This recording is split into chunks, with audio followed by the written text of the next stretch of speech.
नमस्ते बच्चों, ऑनलाइन कक्षा में आपका हार्दिक स्वागत है, अभिनंदन है। हम सर्जना पुस्तक में पहला पाठ पढ़ रहे हैं, संत वाणी, जिसमें कबीरदास को हमने कल परिचय के रूप में पढ़ा। तो कबीरदास का जन्म कब हुआ, उनकी मृत्यु कब हुई, कौन सी शाखा के कवि हैं और इनको क्या क्या कहा जाता है, इनके माता पिता का नाम क्या था, इस परिचय के बारे में हमने कल जाना। आज हम इसके आगे जो पद और बच गए हैं उनके बारे में जानकारी देखते हैं, उनका भावार्थ करते हैं। तो ठीक है, बने रहिए मेरे साथ, आराम से पढ़ेंगे धीरे धीरे।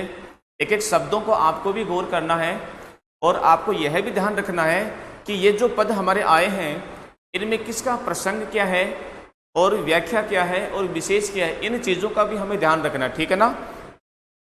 तो हमें तीन चीज़ों के बारे में और देखना है, प्रसंग, व्याख्या और विशेष। इन चीज़ों के बारे में हमें देखना साथ साथ। तो प्रसंग में हम क्या लिखेंगे, पुस्तक का नाम और संबंधित उस कवि का नाम और उसमें कहना क्या चाह रहा है, तीन बातों पर ध्यान देना है।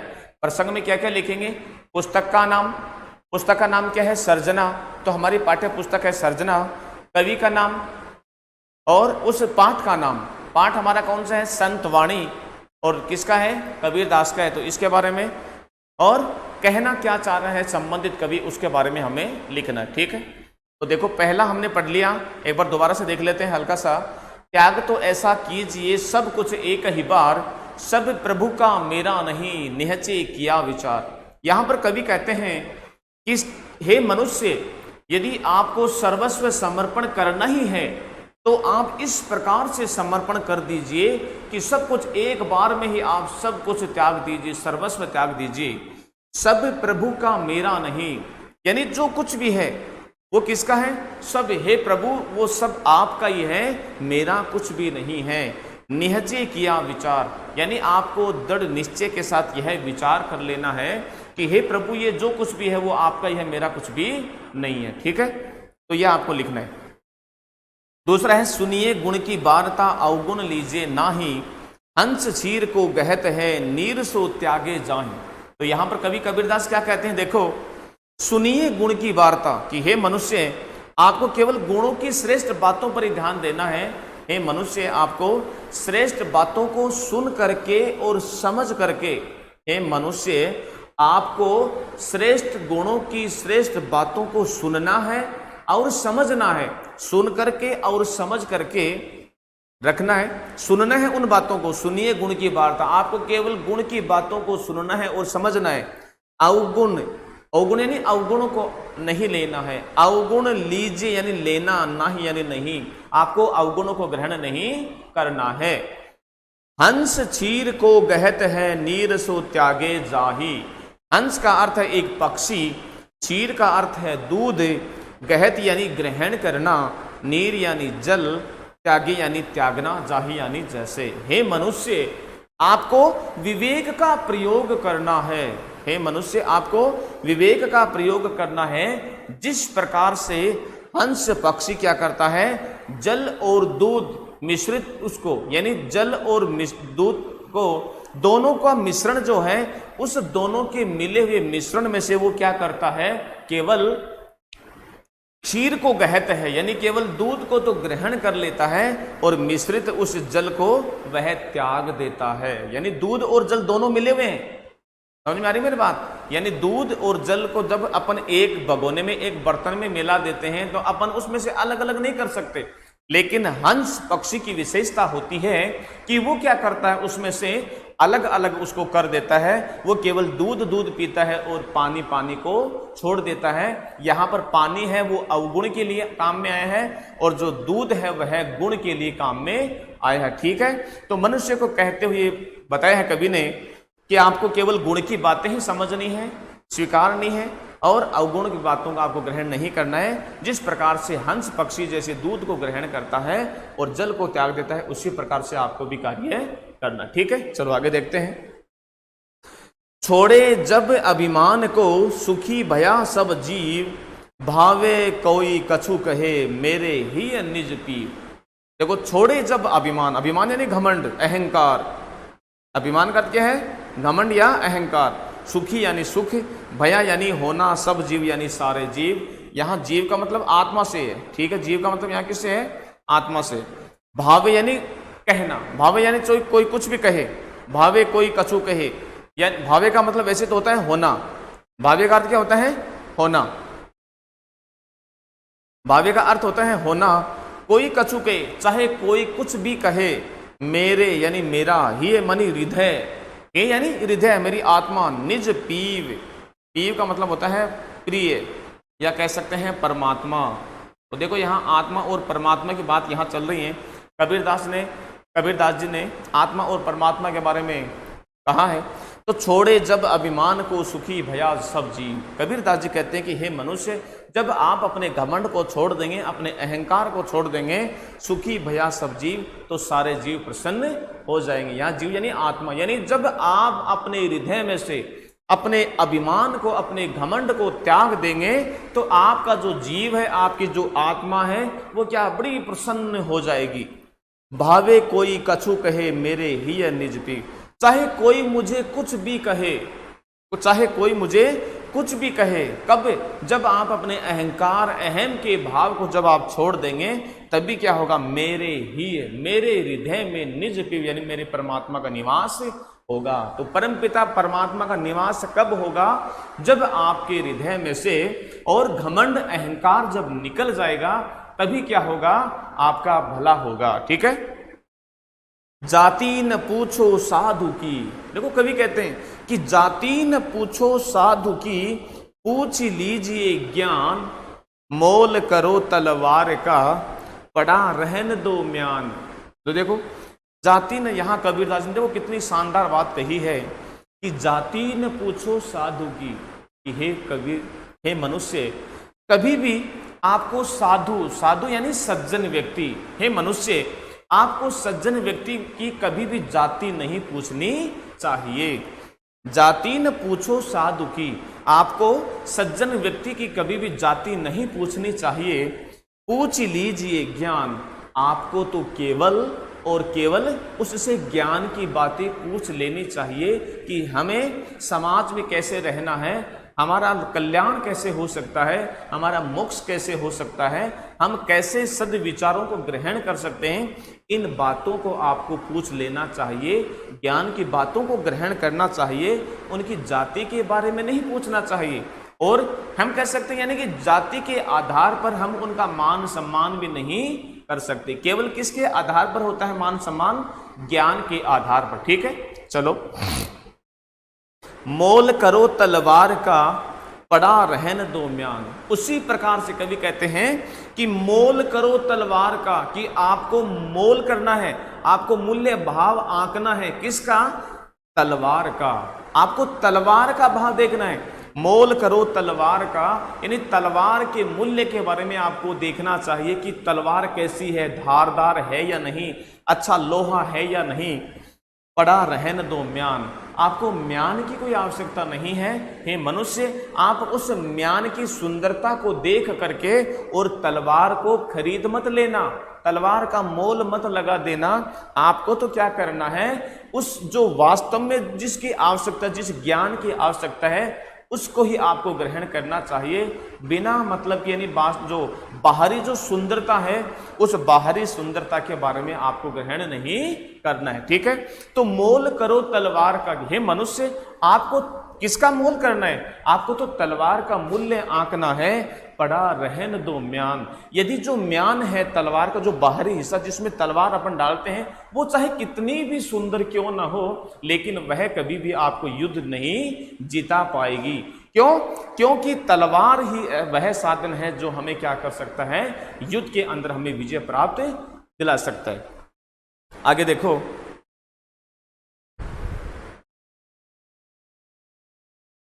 आगे कवि कहता है,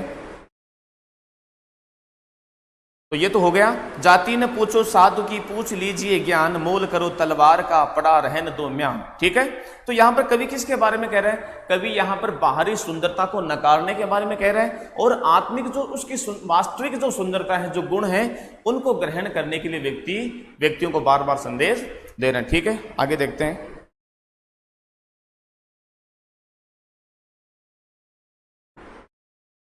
संगत कीजिए साधु की, आगे कवि कहता है कि संगत कीजिए साधु की कभी न निष्फल होय। कवि कहते हैं कि हे मनुष्य, आपको क्या करनी है? साधु की संगति करनी है। किसकी संगति करनी है? आपको साधु की संगति करनी है। तो संगत कीजिए साधु की, आपको किसकी संगत करनी है? साधु की संगति करनी है। संगत कीजिए साधु की कभी न निष्फल होय। तो साधु की संगति करने वाला व्यक्ति कभी भी निष्फल नहीं होता है। निष्फल यानी बिना फल के नहीं होता, उसको फल मिलता है। संगत कीजिए साधु की, साधु का यहां अर्थ है सज्जन व्यक्ति। साधु का यहां अर्थ क्या होता है? सज्जन। तो संगत, हे मनुष्य, आपको संगत यानी साथ। कबीरदास जी कहते हैं कि हे मनुष्य, यदि आपको संगत करनी ही है, यदि आपको साथ करना ही है, तो किनका करें? सज्जन व्यक्तियों का करें। हे मनुष्य, यदि आपको संगत करनी ही है, साथ करना ही है, तो सज्जन व्यक्तियों का साथ क्यों नहीं करते हो आप? कभी न निष्फल होए। तो सज्जन व्यक्तियों की यदि आप साथ रखेंगे तो कभी भी आपका साथ वो कभी निष्फल नहीं होगा। लोहा पारस परसते सो भी कंचन होय। लोहा, पारस यानी एक पत्थर होता है। पारस क्या होता है? एक पत्थर होता है, पारस पत्थर। उस पारस पत्थर की विशेषता क्या होती है कि उसका कोई स्पर्श दूसरा पत्थर कर लेता है तो वो क्या बन जाता है? सोना बन जाता है। ठीक है। तो संगत कीजिए साधु की कभी न निष्फल होय। लोहा पारस परसते सो भी कंचन होय। यानी लोहे के पारस, लोहे के स्पर्श, यानी लोहा जब पारस पत्थर के स्पर्श हो जाता है, यानी लोहा जब पारस पत्थर को स्पर्श करता है या पारस पत्थर पर जब लोहे को स्पर्श किया जाता है, रगड़ा जाता है, सो भी कंचन होय। तो वह लोहा भी क्या बन जाता है? सोना बन जाता है। लोहा पारस परसते, यानी लोहे को जब पारस पत्थर पर रगड़ा जाता है, घिसा जाता है, तो वह भी सो भी, तो यानी वह भी क्या बन जाता है? कंचन। कंचन का अर्थ होता है सोना। तो वह भी क्या बन जाता है? सोना बन जाता है। ठीक है। तो देखो इसमें अलंकार कौन सा है? पै और पै की बार बार आवृत्ति हो रही है। तो यहां कौन सा अलंकार है? अनुप्रास अलंकार है। ठीक है। संगत कीजिए साधु की, देखो कह के यहां पे आ रहा है, तो यहां अनुप्रास अलंकार हो गया। ठीक है। आगे हम देखते हैं, मारिये आशा सांपनी, मारिये आशा सांपनी निज, सॉरी जिन, मारिये आशा सांपनी जिन डसिया संसार, ताकि औषध तोष है ये गुरु मंत्र विचार। कवि कहते हैं, कबीरदास जी क्या कहते हैं? देखो कि आपको क्या करनी है। देखो, मारिये आशा सांपनी, यानी जो आशा रूपी जो सर्पिणी है, रूपक अलंकार है। यहां पर कौन सा अलंकार है? यहां पर रूपक अलंकार आ रहा है और रूपक अलंकार है। ठीक है। यानी उपमेय में उपमान का अभेद आरोपण जहां किया जाता है वहां रूपक अलंकार होता है। परिभाषा क्या होती है? जहां उपमेय में उपमान का आरोपण कर दिया जाता है वहां ये रूपक अलंकार होता है। ठीक है। तो मारिये आशा सांपनी, कबीरदास जी कहते हैं कि हे मनुष्य, आपको सर्पिणी रूपी, आपके जो आशा रूपी जो सर्पिणी है, आशा रूपी जो सर्पिणी है, उसको मार डालिए, उसको समाप्त कर दीजिए। कहने का तात्पर्य है कि व्यक्ति को अपने मन में आशा या इच्छाएं नहीं रखनी चाहिए। ठीक है। मारिये आशा सांपनी, यानी आशा रूपी सर्पिणी को मार देना चाहिए, समाप्त कर देना चाहिए। जिन डसिया संसार, जिसने सारे संसार को अपने उस जहर से डस लिए है, या अपने फण के जहरीले उससे डस लिए है ना। उसका जो फण होता है उसमें क्या होता है? जहरीला, वो जहर होता है ना, जहर। तो अपने जहरीले उस जहर से क्या है? सभी को डस लिया है। तो आपको आशा रूपी सर्पिणी को समाप्त कर देना है। जिन डसिया संसार, जिसने सारे संसार को समाप्त कर दिया, जिसने सारे संसार को डस लिया है। ताकि यानी उसकी, औषध यानी औषधि, ताकि यानी उसकी, औषध का अर्थ होता है औषधि। ताकि औषध तोष है, तोष का अर्थ होता है संतोष। तोष का अर्थ क्या होता है? संतोष। तो संतोष करना, ताकि औषध तोष है ये गुरु मंत्र विचार, यानी ये गुरु ने मंत्र दिया है। गुरु का मंत्र क्या है? गुरु का मंत्र है कि आपको संतोष करना चाहिए। तो यहां पर कवि कहते हैं देखो कि ताकि औषध तोष है, ताकि औषध तोष है ये गुरु मंत्र विचार, कि हे मनुष्य, ये जो आशा रूपी जो सर्पिणी है उसको आपको समाप्त कर देना चाहिए, इससे बाहर आपको निकल जाना चाहिए, क्योंकि इसने पूरे संसार को क्या कर लिया है? डस लिया है। ताकि औषध तोष है ये गुरु मंत्र विचार, उसकी जो औषधि है वो औषधि क्या है? संतोष है। किसकी औषधि? उस आशा की, यानी जो आशा है उसकी जो औषधि है वो क्या है? संतोष है। आपको संतोष करना ही होगा। ये गुरु मंत्र विचार, ये गुरु मंत्र उन्होंने दिए हैं। तो गुरु का मंत्र कौन सा है? संतोष। ठीक है, तो गुरु ने यही मंत्र दिया है कि आपको संतोष करना ही पड़ेगा। यदि संतोष नहीं करेंगे तो आपको आशा रूपी जो सर्पिणी है वह आपको हर जगह डसेगी, आपको समाप्त कर देगी। कागा काको धन हरे, कोयल काको देत।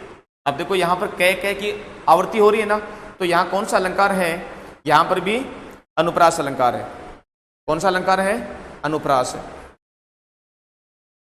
कागा काको धन हरे, कोयल काको देत, मीठा शब्द सुनाए के जग अपनो कर, जग अपनो करी ले। देखो कितनी शानदार बात कही है। कागा काको धन हरे, यानी कौवा। यहां कागा का अर्थ क्या है? कौवा। देखो वह नहीं होता है, ए होता है, कौवा। तो कागा यानी कौवा, काको यानी किसको या किसका, किसको कह दो या किसका कह दो।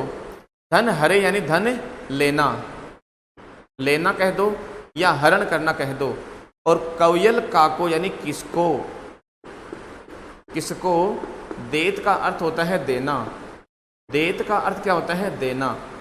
मीठा शब्द सुनाए के, मीठा शब्द सुनाए यानी सुनाना, सुनाए का अर्थ क्या होता है? सुनाना। और जग का अर्थ होता है संसार, जग का अर्थ होता है संसार। अपनो यानी अपना, कर लेत यानी कर लेना। ठीक है, तो देखो कवि क्या कहता है, समझने का प्रयास करना। कागा काको धन हरे, कागा यानी कौवा, काको यानी किसको, धन यानी धन, हरे यानी हरण करता है या चुराता है या लेता है। तो कागा काको धन हरे, कवि कहते हैं कि कौवा किसके धन को हरता है, कि कौवा किसके धन को चुराता है या हरण कर लेता है।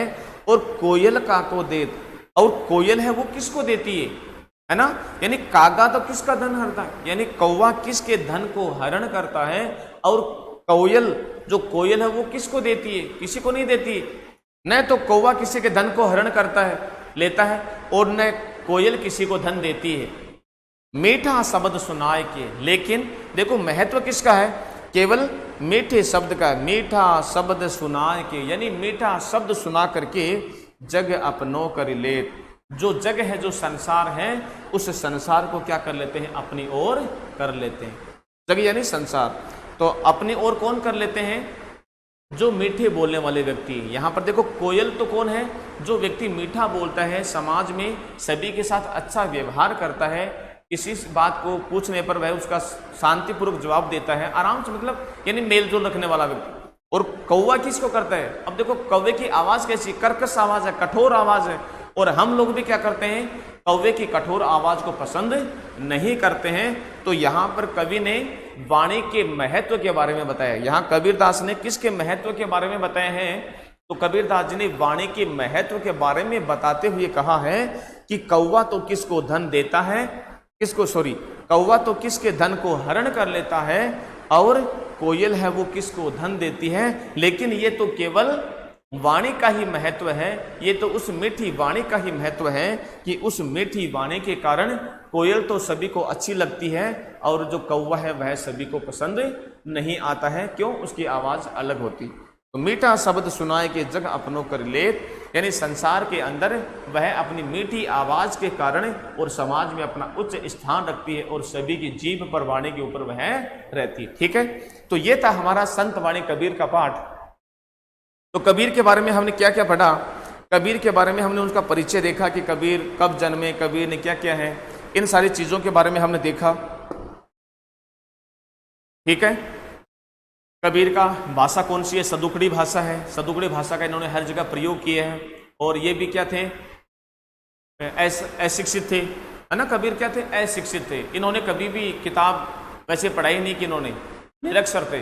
तभी तो इन्होंने एक जगह कहा भी है कि मसी कागद छुयो नहीं, मसी कागद छुयो नहीं, कलम गही नहीं हाथ, कि मैंने कभी स्याही और दवात को छुआ तक नहीं और कलम हाथ नहीं लगाया मैंने।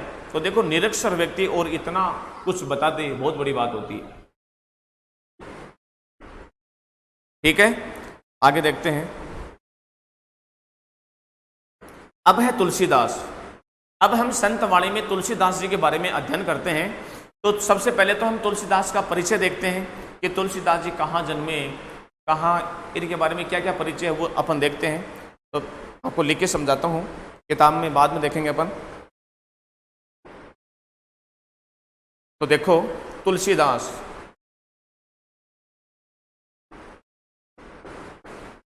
अगला हमारा टॉपिक है। इसी में पहले पार्ट में यानी हमने कबीर को पढ़ लिया। अब हम किसके बारे में पढ़ेंगे? तुलसीदास जी के बारे में पढ़ेंगे। तो तुलसीदास का जन्म कब हुआ, कहाँ, इनके माता पिता कौन थे, पति कौन था, पत्नी कौन थी, यानी इन सब चीजों के बारे में हम देखेंगे।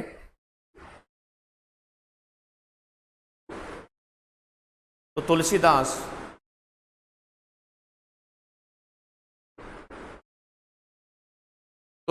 जी का जन्म कहाँ हुआ था? तुलसीदास का जन्म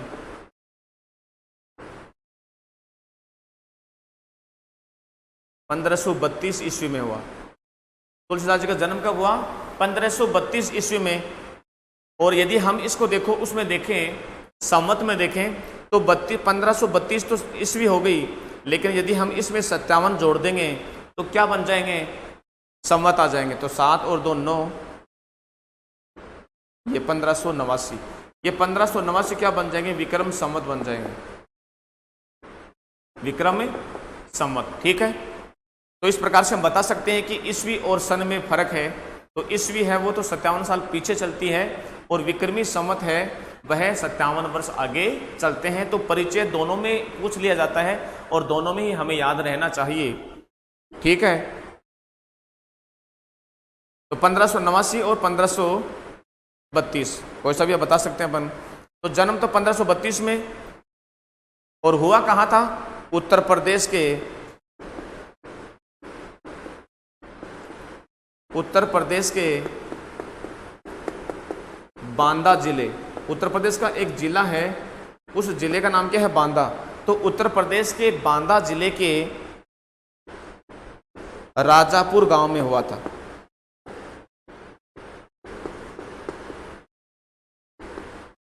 तो उत्तर प्रदेश के बांदा जिले के राजापुर नामक गांव में किनका जन्म होता है? तुलसीदास जी का जन्म होता है। ठीक है, तो उत्तर प्रदेश के बांदा जिले के राजापुर नामक गांव में सन 1532 ईस्वी में इनका जन्म हुआ था। आगे देखते हैं, जन्म हुआ था और इनकी मृत्यु है वो कब हुई? इनकी मृत्यु हुई 1623 ईस्वी में। अब वही 1623 में आप वापस कर सकते हैं। 1623 में 57 जोड़ सकते हैं, 7 और 3 10, 0 1 3 5 3 8 और 16। तो कब हुआ? 1680। ठीक है, ये हो गया विक्रमी संवत। तो विक्रमी संवत आप कब कर सकते हैं? यानी 57 वर्ष आप ईस्वी में जब जोड़ देते हैं तो विक्रमी संवत बन जाते हैं। तो 1532 में तो इनका जन्म होता है और 1623 में इनकी मृत्यु हो जाती है। अब देखो, आपको याद करने के लिए भी आपको बता दूं कि आपको कैसे याद रखना है। देखो, 1532 आप इनका जन्म याद कर लेना। तो 15 के आगे वाली संख्या क्या है? 16 है, तो आप 16 लिख लेंगे। उसके बाद 32 जो संख्या आपने लिखी है उसका उल्टा कर देंगे, पहले वाली संख्या को बाद में और बाद वाली को पहले कर देंगे। तो 32 का उल्टा आपने कर दिया तो क्या बन गए? 23 बन गए। ठीक है, तो 1532 और 1623, यानी 15 की आगे वाली संख्या 16 और 32 का उल्टा 23। तो आपको याद रह जाएगा कि उनकी मृत्यु कब हुई। ठीक है, तो ये तो था उनका जन्म और मृत्यु के बारे में। अब अपन बात करते हैं कि इनका जन्म का नाम क्या था। तुलसीदास जी का जन्म का नाम क्या था? यानी जब इनका जन्म हुआ तो कहते हैं कि इनके मुंह में दांत थे। इनके मुंह में क्या थे? दांत थे। और जब इनका जन्म हुआ तो और तो बच्चे क्या करते हैं? यानी रोते हैं। लेकिन ये रोने के अलावा इन्होंने क्या किया? ये रोए नहीं और इन्होंने भगवान श्री राम का नाम बोला तो राम नाम का उच्चारण करने के कारण इनका एक नाम क्या बन जाता है, राम बोला। तो जन्म का इनका जो नाम है वो नाम क्या है, राम बोला। ठीक है। इनकी माता का नाम क्या था, इनकी माता का नाम था हुलसी, माता का नाम था हुलसी। और इनकी जो पत्नी है उस पत्नी का नाम था रत्नावली, पत्नी का नाम क्या था, रत्नावली। इनकी पत्नी का नाम था रत्नावली, माता का नाम था हुलसी, इनके पिता का नाम था आत्माराम,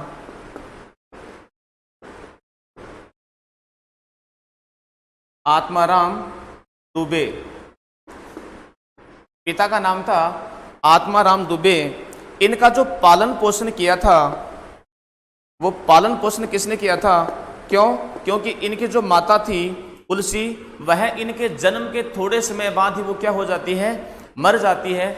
यानी ये जो तुलसीदास जी इनका बचपन भी कैसे बीता, अभाव में बीता। पहले इनकी माता का देहांत हो जाता है जन्म के थोड़े दिनों बाद, फिर इनके पिताजी का देहांत हो जाता है। तो एक छोटा बच्चा जो होता है उसका लालन पालन तो करना ही पड़ता है। तो एक दासी थी, उस दासी का नाम था मुनिया, एक दासी थी मुनिया। तो उस मुनिया नामक दासी ने इनका क्या किया, लालन पालन यानी पालन पोषण किया। ठीक है। इनके बाद में बात आती है इनके गुरु का क्या नाम था। तो इनका जो गुरु था वो गुरु था नरहरियानंद। इनके दो गुरु थे, इनके दो गुरु थे। एक गुरु का नाम है नरहरियानंद, नरहरियानंद, और दूसरा इनका एक गुरु और है जिसका नाम है शेष सनातन। एक गुरु है वो है नरहरियानंद और दूसरे हैं शेष सनातन, ये इनके गुरु हैं। इनका जो जन्म हुआ था वो जन्म एक ऐसे नक्षत्र में हुआ था, उस नक्षत्र का नाम है अभुक्त मूल नक्षत्र, अभुक्त मूल नक्षत्र। और ये इस अभुक्त मूल नक्षत्र में पैदा होने के कारण ही ये कौन सा नक्षत्र होता है, ये बुरा नक्षत्र होता है। इसीलिए इसका परिवार पर बहुत ज्यादा प्रभाव पड़ा। माता का देहांत हो गया, पिता का देहांत हो गया, खुद का जीवन भी बड़े कष्टों में बीता। ठीक है। तो आज की कक्षा में हम इतना ही पढ़ेंगे, बाकी अपन कल अध्ययन करेंगे।